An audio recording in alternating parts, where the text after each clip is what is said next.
அவர் சனிக்கிழமை தோறும் உங்களுக்கு தெரியும், இங்கே விக்கிரவாண்டி நம்ம மாவட்டத்தில் தான் நடந்தது.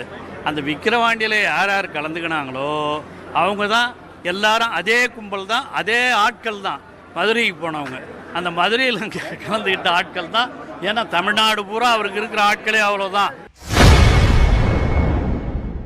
தமிழக வெற்றிக் கழக தலைவர் விஜய் திமுகவை தாக்கி பேசியுள்ளது குறித்து செய்தியாளர் சந்திப்பில் முன்னாள் அமைச்சர் பொன்முடி கருத்து தெரிவித்துள்ளார். உணர்வோடு இதையும் துவக்கி வைத்திருக்கிறோம். நன்றி. திட்டத்தினுடைய நோக்கம் எல்லா குழந்தைகளும் ஏழையின் சிரிப்பில் இறைவனை காண்கிறேன் என்று அண்ணா சொன்னார் அல்லவா.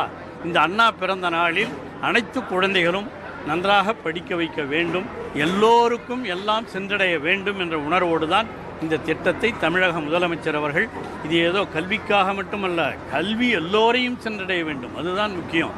அதுவும் குறிப்பாக இந்த பெற்றோர்கள் இல்லாத இந்த குழந்தைகளுக்கெல்லாம் இதை செய்ய வேண்டும் என்ற உணர்வோடு தான், அதுதான் அந்த திட்டத்தினுடைய நோக்கம் என்பதை நான் தெரிவித்தேன்.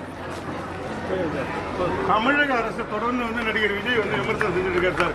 நேற்று திருச்சியில் பார்த்தீங்கன்னா, திருக்கோளூரில் சொல்லிட்டேன். அதுக்கு அதுதான் சார். இப்போ இங்கே அப்புறம் எப்படி பார்க்குறீங்க? மூத்த முதலமைச்சர் எப்படி பார்க்குறீங்க சார்? இதுதான் நல்ல தெளிவாக தமிழக முதலமைச்சர் அவர்கள், துணை முதலமைச்சர் அவர்கள் தெளிவாக அங்கங்கே சொல்லியிருக்கிறார்கள். அவரை பொறுத்தவரையிலே அவர் ஏதோ ஒரு இடத்தை செய்ய வேண்டும் என்று செய்து கொண்டிருக்கிறார். அதுவும் அவர் சனிக்கிழமை தோறும் உங்களுக்கு தெரியும், இங்கே விக்கிரவாண்டி நம்ம மாவட்டத்தில் தான் நடந்தது. அந்த விக்கிரவாண்டியில் யார் யார் கலந்துக்கினாங்களோ அவங்க தான் எல்லாரும், அதே கும்பல் தான், அதே ஆட்கள் தான் மதுரைக்கு போனவங்க. அந்த மதுரையில் கலந்துக்கிட்ட ஆட்கள் தான். ஏன்னா தமிழ்நாடு பூரா அவருக்கு இருக்கிற ஆட்களே அவ்வளோதான். அவங்க தான் திருச்சியிலையும் கலந்துக்கிட்டவங்க. அவர் அதனால தான் சனிக்கிழமைங்கிறாரு. ஏன்னா இவங்கெல்லாம் வரணும்ல, தினம் தொகுதிக்கு போய் பார்க்கணும்னா அங்கே இருக்கிறவங்கெல்லாம் இவ்வளோ பேர் இருக்க மாட்டாங்க, கூட்டம் இருக்காது என்ற உணர்வோடு அதை செய்து கொண்டிருக்கிறார்.